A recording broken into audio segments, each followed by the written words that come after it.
Hello दोस्तों, आप सभी को मेरा नमस्ते। तो चलिए, हम कल सेकंड टाइप की बात कर रहे थे, परसेंटेज की। तो उसी सेकंड टाइप के अंदर हमारा सेकंड पार्ट होता है, परसेंटेज के अंदर ही है। तो उसी के अंदर के हम कुछ सवाल करते हैं। तो चलिए आओ उसके ऊपर हम बात करते हैं।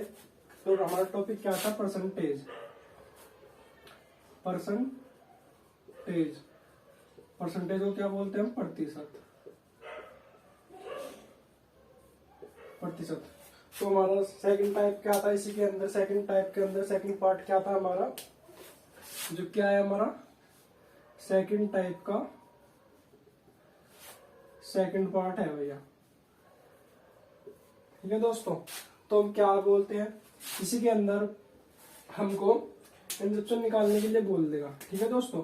जैसे मेरे प्राइस है, प्राइस में मेरे 20% की वृद्धि हो जाती है। ठीक है। और एक्सपेंचर है, एक्सपेंचर में भी 10% की वृद्धि हो जाती है। तो मेरे को कंजप्शन पूछेगा, कंजप्शन में क्या प्रभाव पड़ा। ठीक है दोस्तों। कंजप्शन में क्या प्रभाव पड़ा? तो जो मेरा प्राइस था, प्राइस भी 10% बढ़ गया, और एक्सपेंचर था, एक्सपेंचर भी मेरा 10% बढ़ गया दोस्तों। तो आज हमसे क्या पूछेगा? आज हमसे कंजप्शन पूछेगा। तो हम चलो, हमारा फॉर्मेट क्या था? वो हमारा फॉर्मेट था price into consumption is equal to expenditure. ठीक है दोस्तों। तो जो हमारा प्राइस है, प्राइस कितना बढ़ रहा है? वो 100 से 120 हो जाता है, 20% बढ़ रहा है। इनटू जो कंजप्शन है, कंजप्शन हमारा पहले सोचता हो तो आज हमको निकालना है दोस्तों। ठीक है। जो एक्सपेंचर था, एक्सपेंचर कितना बढ़ जाता है? मेरा खर्च 100 था, 10% बढ़ जाता है, तो कितना हो गया मेरा? 110 हो गया दोस्तों। ठीक है। तो मैं 100 से ये 100 डिवाइड हो गया मेरा। तो मैं जब इसको काटता हूँ तो 20 से काटते हैं, 20 सिक्का 120, ये 6 बार हो गया, ये 20 पंजे 100। ठीक है दोस्तों। अब जैसे ही मैं इसको यहाँ पे मल्टीप्लाई करता हूँ, देखो x बराबर ये 6x हो गया। जब इसकी यहाँ पे मल्टीप्लाई करूंगा और इसकी यहाँ पे करूंगा तो 11 पंजे 55, ये होगा 550 दोस्तों। तो अब मैं x से इसको डिवाइड करता हूँ। देखो, तो जब मैं x को इससे डिवाइड करूंगा तो 6 नम कितना हो जाएगा मेरा? 54 दोस्तों। तो कितना बचा यहाँ पर? मेरा 1 बचा दोस्तों। फिर मैं इसको डिवाइड करूंगा तो 6 कम 6 दोस्तों। तो कितना बचा मेरा? 4 बचा। तो अब कितना? तो मैं पॉइंट लगा के 0 उतार देता हूँ, या फिर इसको ऐसे लिख देते हैं दोस्तों। यदि मैं पॉइंट लगा के 0 उतार दूंगा, ये 0 उतार दी मैंने, तो कितना हो गया दोस्तों मेरा? तो मेरा 40 हो गया। जब मैं 40 को डिवाइड करूंगा तो कितना आएगा हमारा? 6 6 36। तो क्या मैं पॉइंट 6 आ गया दोस्तों। ये इतना आ गया मेरा। ठीक है दोस्तों। ये क्या हुआ? ये कंजप्शन थी। कंजप्शन पहले कितना था मेरा? 100 था। एक्स बराबर, जब मैं इसको डिवाइड कर रहा दोस्तों, तो ये पहले कितना था हमारा? 100 था कंजप्शन। तो आज कितना आएगा? 91.6 आएगा दोस्तों। जब मैं इसको 100 में से माइनस करूंगा 91 तो कितना आएगा दोस्तों मेरा?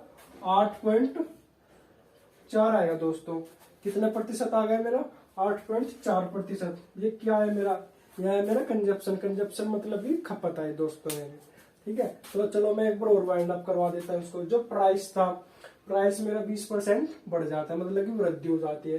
जो एक्सपेंचर था, एक्सपेंचर मेरा 10% बढ़ जाता है। जो कंजप्शन है, कंजप्शन वो मुझसे पूछ रहा है कि कंजप्शन में क्या प्रभाव पड़ा दोस्तों। तो फॉर्मेट क्या होता है हमारा? Price into consumption is equal to expenditure दोस्तों। तो ये हो गया 100 से 120 हो गए, 20% बढ़ गया। इंटू ये 100 था, ये एक्स आज पूछ रहा है मुझसे खपत, और ये 100 था, ये 110 हो गया। इसमें 10% की वृद्धि हो गई। तो जब मैं इसको 100 से 100 डिवाइड होगा, मैंने इसको 20 से काटा, 20 छिक्का 120 और 20 पंजे 100। तो यहाँ पे कितना आ गया? यहाँ पे जब मैं इसकी मल्टीप्लाई करूंगा, इसकी यहाँ पे करूंगा, तो 6x इज इक्वल टू 550। जब 6 से मैं इसको डिवाइड करूंगा तो कितना आ गया? 91.6 दोस्तों।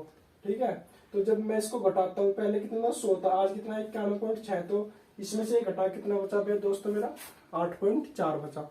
तो चलिए इसी के ऊपर हम कुछ सवाल करते हैं। तो दोस्तों हमारा ये आज का सवाल इसी बेस के ऊपर है। चावल के मूल्य में 50% की वृद्धि हो जाती है, जिससे खर्च में 20% की वृद्धि हो जाती है। जिससे खर्च में 20% की वृद्धि हो जाती है, तो इसके खपत पर क्या प्रभाव पड़ेगा दोस्तों। मैं एक बार और इसको रिवाइज करवा देता हूँ। चावल के मूल्य में 50% की वृद्धि हो जाती है, जिससे खर्च में 20% की वृद्धि हो जाती है, तो इसके खपत पर क्या प्रभाव पड़ेगा। तो चलिए, जो हमारा प्राइस था, प्राइस क्या हो रहा था, प्राइस दोस्तों हमारा 50% की वृद्धि होती है इसके अंदर, ठीक है दोस्तों। और खर्च पर क्या हो रहा था, तो एक्सपेंडिचर में मेरे 20% की वृद्धि हो जाती है। तो मुझसे कंजप्शन पूछ रहा है, कंजप्शन पर क्या प्रभाव पड़ेगा दोस्तों। तो ये जो मेरा ये होता है प्राइस कितना है मेरा, 100 रुपए है, 50% बढ़ गया तो कितना हो गया मेरा 150 इंटू कंजप्शन होता है, कंजप्शन मेरा 100 रुपए है, तो वो आज मुझसे पूछ रहा है दोस्तों। तो एक्सपेंचर क्या था, एक्सपेंचर मेरा 100 रुपए था और उसमें 20% की वृद्धि हो गई, तो कितना हो गया वो 120 हो गया दोस्तों। तो ये 100 से ये 100 कट गया दोस्तों, ठीक है। जो एक जीरो से यहाँ पर एक जीरो कट गई, 15 से मैं इसको डिवाइड कर देता हूँ, तो 15 8 120 होता है, ठीक है। तो x बराबर इस 10 की यहाँ पे मल्टीप्लाई हो जाएगी, तो 10 8 80 हो गया दोस्तों। तो पहले मेरा कितना था खपत, 100 रुपए था, ये मेरा 100 रुपए खपत था, 100 में से 80 गया तो कितना बचा दोस्तों मेरा 20% की क्या होगी, मेरे 20% की इसके अंदर कमी होगी। किस चीज के अंदर होगी, कंजप्शन के अंदर कमी होगी, ठीक है दोस्तों। तो ये था हमारा सवाल। चावल की खपत में 20% की वृद्धि हो जाती है, चावल की खपत में 20% की वृद्धि हो जाती है, जिससे खर्च में 50% की वृद्धि हो जाती है, तो इसके मूल्य पर क्या प्रभाव पड़ेगा। दोस्तों मैं एक बार और रिपीट कर देता हूँ। चावल के खपत में 20% की वृद्धि हो जाती है, जिससे खर्च में 50% की वृद्धि हो जाती है, तो इसके मूल्य पर क्या प्रभाव पड़ेगा दोस्तों, ठीक है। आइए सवाल करते हैं। जो खपत थी, जो कंजप्शन थी, कंजप्शन में मेरा क्या होता है, मेरे 20% की वृद्धि होती दोस्तों, इसमें क्या होता है मेरा 20% की वृद्धि होती है दोस्तों। जो एक्सपेंचर था, एक्सपेंचर में क्या होता है, एक्सपेंचर में 50% की वृद्धि होती दोस्तों, एक्सपेंचर में 50% की वृद्धि होती। तो मुझसे प्राइस पूछ रहा था दोस्तों, क्या पूछ रहा था मुझसे, वो प्राइस पूछ रहा था दोस्तों। तो चलिए हमारा फॉर्मेट क्या आता है, ये देखो, ये कंजप्शन में 20% की वृद्धि हो गई और एक्सपेंचर में 50% की वृद्धि हो गई। तो हमारा फॉर्मेट क्या था दोस्तों, price into consumption is equal to expenditure दोस्तों। तो जो हमारा कंजप्शन है, तो प्राइस क्या है, प्राइस वो पहले हमारा 100 रुपए था, आज वो हमसे पूछ रहा है दोस्तों। जो कंजप्शन है, कंजप्शन में क्या हो गया, ये 100 रुपए था, इसमें 20% की वृद्धि होगी, तो ये कितना हो गया 120 दोस्तों। जो एक्सपेंचर था, एक्सपेंचर मेरा 100 रुपए था, उसमें 50 रुपए की वृद्धि होगी, तो ये कितना हो गया 50, वो 150 वृद्धि होगा, सॉरी, ठीक है दोस्तों। तो यहाँ पे ये 100 से 100 कट गया दोस्तों मेरा, ठीक है। देखो ये 0 है, इस 0 से ये 0 कट गई दोस्तों, तो ठीक है। तो मैं इसको डिवाइड कर देता हूँ, इसको मैंने 2 से डिवाइड करा, ये 6 बार हो गया, इसको 2 से डिवाइड करा, ये 5 बार हो गया दोस्तों, ठीक है। तो जब मैं इसको करता हूँ, देखो 6 से इसको डिवाइड करता हूँ, 6 दूनी 12 बच गए, यहाँ पे 3, तो 6 पंजे 30, तो ये आ गए 25 और 5 ही है मेरा। तो x इज इक्वल टू 5 की जब मैं 25 में करूंगा तो कितना हो जाएगा 125 आ जाएगा दोस्तों, ठीक है दोस्तों मेरा। तो पहले कितना था मेरा मूल्य 100 रुपए था, आज कितना हो गया 125 हो गया, तो प्राइस कितना बढ़ा मेरा 25% प्राइस बढ़ा दोस्तों मेरा। तो प्राइस कितना बढ़ा मेरा 25% प्राइस बढ़ा दोस्तों मेरा। अब मैं इसको एक बार और आपको वाइंड अप करवा दूं। जो कंजप्शन है वो कंजप्शन मेरा 20% बढ़ जाता है, जो एक्सपेंचर है वो 50% बढ़ जाता है। तो प्राइस पूछ रहा, प्राइस पर क्या प्रभाव पड़ेगा दोस्तों मेरा। जो मेरा फॉर्मेट होता है price into consumption is equal to expenditure होता है दोस्तों मेरा। तो प्राइस मेरा 100 रुपए था, आज वो मुझसे पूछ रहा है जो कंजप्शन में 20% की वृद्धि हो जाती है, 100 से 120 हो जाता है। जो एक्सपेंचर है वो 100 रुपए था और क्या हो गया वो 50% बढ़ गया, तो 150 हो गया। तो यहाँ पे मैंने इससे ये काट दिया और इससे एक 0 कट गया, तो यहाँ पे क्या होगा 20 पंजे 100, 20 छिक्के 120 दोस्तों। तो 6 से इसको डिवाइड कर दूंगा मैं, 25 छिक्का 150, 25 की यहाँ पे मल्टीप्लाई कर दूंगा, तो कितना होगा x इजिकल टू 125 होगा। पहले कितना था मेरा 100 रुपए मूल्य था मेरा, आज कितना होगा, वो 25 बढ़ गया, 125 होगा, तो बढ़ा कितना हो, 25% बढ़ गया दोस्तों। तो चलिए दोस्तों अगला सवाल हमारा, एक वस्तु के मूल्य में 33 सही 1/3% की वृद्धि हो जाती है। वस्तु के मूल्य में 33 सही 1/3% की वृद्धि हो जाती है, जिससे खर्च में 11 सही 1/9% की वृद्धि हो जाती है, जिससे खर्च में 11 सही 1/9% की वृद्धि हो जाती है। तो इसके खपत पर क्या प्रभाव पड़ेगा दोस्तों, तो इसके खपत पर क्या प्रभाव पड़ेगा दोस्तों। एक बार मैं और कर देता हूं इसको रिवाइज।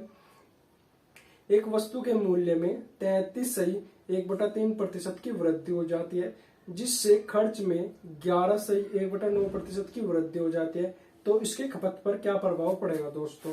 तो आइए चलिए हम करते हैं इसको। जो मेरा प्राइस है, प्राइस में क्या होगा, 33 सही 1/3% की क्या होगी, वृद्धि हो गई दोस्तों। जो खर्च है इसका एक्सपेंचर, एक्सपेंचर में क्या होगा, 11 सही 1/9% की वृद्धि हो गई। तो मुझसे कंजप्शन पूछ रहा है दोस्तों, ठीक है। तो देखो अब मैं इसकी फ्रैक्शन निकाल लूंगा। तो 33 की जब मैं यहाँ पे मल्टीप्लाई करूंगा तो 33 से 99 और 100, तो 100/3। और जब मैं इसको हटाता हूँ, परसेंटेज को हटाता हूँ, तो कितना हो जाता, 1/100 हो जाता। तो 100 से 100 कट गया, तो कितना आ गया मेरा, 1/3 आ गया। तो इसका मतलब है वृद्धि। तो ये 3 से बढ़ रहा है, यहाँ पे ये +1 हो रहा है, तो कितना आ गया दोस्तों मेरा, 4/3 आ गया। ये क्या था, मेरा प्राइस था। जो ये हो गया, जो एक्सपेंचर है, 11/99 100/9 दोस्तों। ये सिंबल हटाता हूं जब मैं, तो 1/100 हो जाता है। तो ये 100 से 100 कट गया, तो 1/9। ये 9 से कितना बढ़ रहा, +1 हो रहा है। तो कितना होगा दोस्तों, ये 10/9। ठीक है दोस्तों। तो मेरा फॉर्मेट क्या होता है, price into consumption is equal to expenditure दोस्तों। जो मेरा प्राइस है, प्राइस हो गया मेरा, वो 3 से बढ़ के कितना हो रहा है, 4, ये हो गया। ठीक है दोस्तों।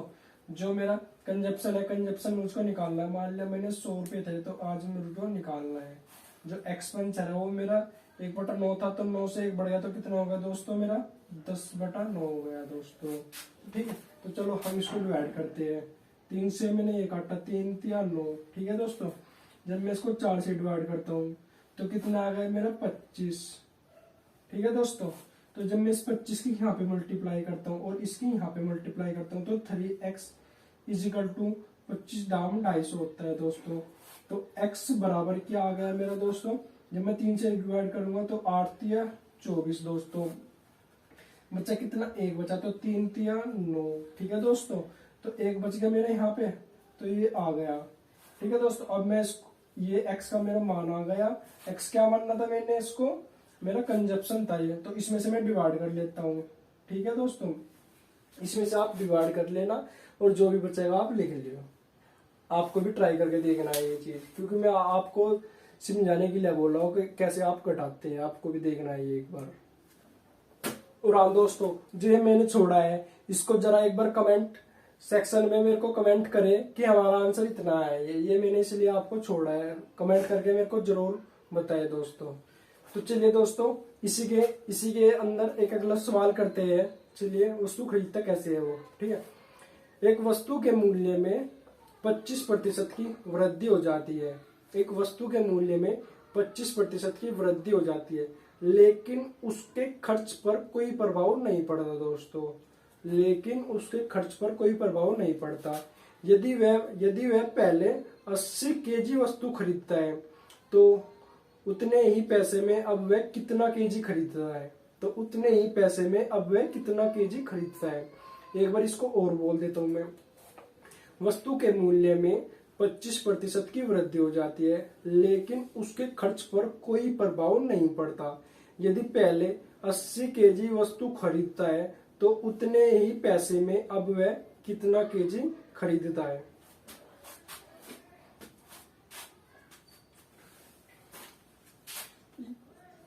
तो दोस्तों, ये मेरा फॉर्मेट होता है, price into consumption is equal to expenditure. जो प्राइस था, प्राइस में कितने प्रतिशत की वृद्धि होती है दोस्तों, मेरे 25% की वृद्धि होती है। 100 था ये मेरा, इसमें 25% की वृद्धि हो रही थी। ठीक है, ये 125 होगा। तो दोस्तों, वो पहले वो पहले 80 केजी वस्तु खरीदता था। कितना केजी वस्तु खरीदता था? 80 केजी वस्तु खरीदता था। यदि मैं यहाँ पे केजी लगाऊंगा दोस्तों, तो यहाँ पे x केजी हो जाएगा, तो यहाँ पे केजी से एक केजी कट जाएगा।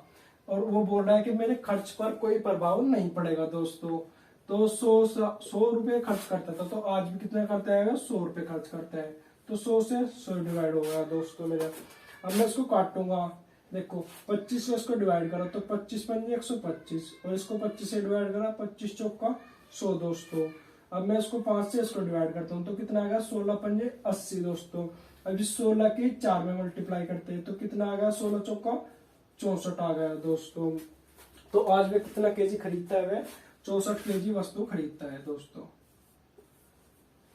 ठीक है, चलिए मैं एक बार और इसको वाइंड अप करवा दूं। तो जो price into consumption is equal to expenditure होता है, तो मेरा क्या था उसमें? प्राइस में उसके मूल्य में 100 रुपए थे और उसमें 25% की वृद्धि हो जाती। तो 100 से कितना हो गया? 25 हो गया दोस्तों। तो पहले कितना खरीदता था? 80 केजी खरीदता था। तो आज वो मुझसे पूछ रहा है, बोल रहा है कि इसके खर्च पर कोई प्रभाव नहीं पड़ता। यदि पहले 100 रुपए खर्च करता था और आज भी 100 रुपए खर्च करता है, तो इससे कोई प्रभाव नहीं पड़ता।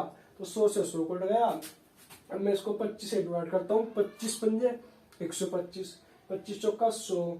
फिर मैं इसको 5 से 80 में डिवाइड कर देता हूँ। ये 16 बार कटता है। 16 पंजे 80, तो 16 की फिर 4 मल्टीप्लाई करता हूँ। तो x बराबर 64 आ गया। 16 चौका 64 दोस्तों। तो चलिए अब मैं इसको रब करता हूँ और अगला सवाल बताता हूँ आपको। चलिए दोस्तों, मैं इसी का एक सवाल और बोलता हूँ।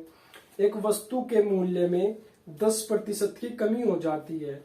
एक वस्तु के मूल्य में 10% की कमी हो जाती है। एक व्यक्ति पहले 45 केजी चावल खरीदता था। एक व्यक्ति पहले 45 केजी चावल खरीदता था, तो उतने ही पैसे में अब वह कितना केजी चावल खरीदता है। ठीक है दोस्तों, अब वह उतने पैसे में कितना केजी चावल खरीदता है। तो मैं इसको एक बार और बोल देता हूँ।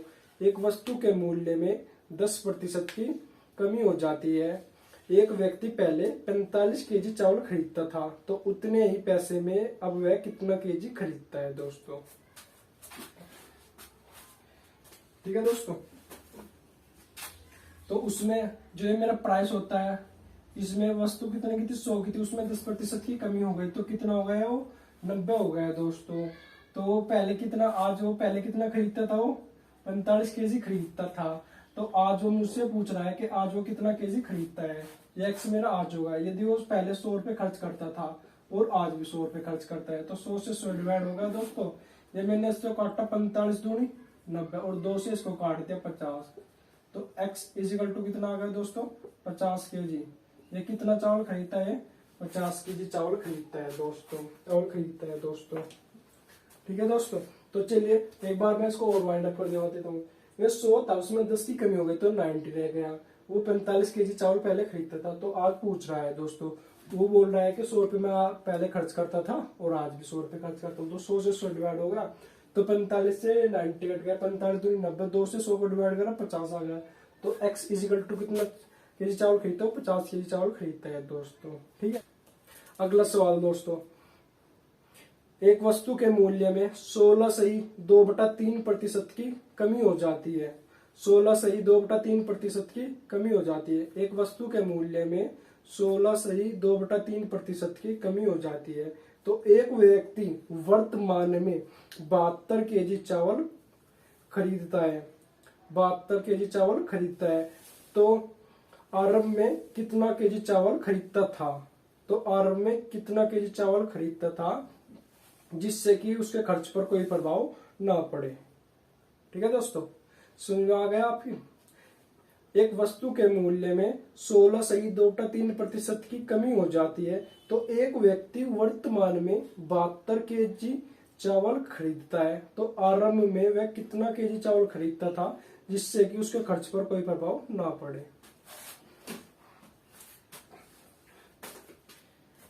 तो ये मेरा प्राइस है। प्राइस में 16 सही 2/3% की क्या होती है दोस्तों? कमी होती। तो 16 आती है 48 और 2 50।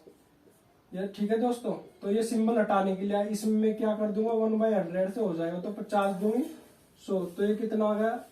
1/6। तो 6 से जब इसमें 1 की कमी हो गई तो कितना आ गया ये मेरा? 5/6 दोस्तों, ठीक है। तो price into consumption is equal to expenditure दोस्तों, ठीक है। ये आपके फॉर्मेट याद हो चुका होगा, ये मुझको पूरा मालूम है। तो दोस्तों जो प्राइस था, प्राइस में मेरा 6 रुपए था, उसमें 1 की कमी हो गई तो कितना बचा, वो मेरे पास 5 बचा दोस्तों। तो बोल रहा है कि पहले कितना खरीदता, मतलब कि वो बोल रहा है कि पहले वो कितना केजी चावल खरीदता था, मतलब कहने का उसका ये है कि आरंभ में, आरंभ का मतलब है पहले, ठीक है दोस्तों। जिससे कि आज वो कितना खरीदता है, आज वो 72 केजी खरीदता है, ठीक है। वो बोल रहा है कि मेरे उस खर्च पर कोई प्रभाव नहीं पड़ेगा यदि उसके पास 100 रुपए थे और आज भी 100 रुपए खर्च करता है, ठीक है दोस्तों। ये 100 से 100 कट गया, तो जब मैं इसको काटूंगा 6 से इसको काटूंगा तो 12×6 = 72, तो x इज इक्वल टू कितना होगा, 60 केजी चावल खरीदता था, ठीक है दोस्तों। कितना केजी चावल खरीदता था वो, 60 केजी चावल खरीदता था। तो चलिए सभी को आज का ये मेरा नमस्कार। आज की क्लास हम यहीं पे समाप्त करते हैं, कल यहीं से हम आगे स्टार्ट करेंगे दोस्तों, ठीक है। यदि आपको पसंद आई हो तो लाइक और सब्सक्राइब जरूर करें।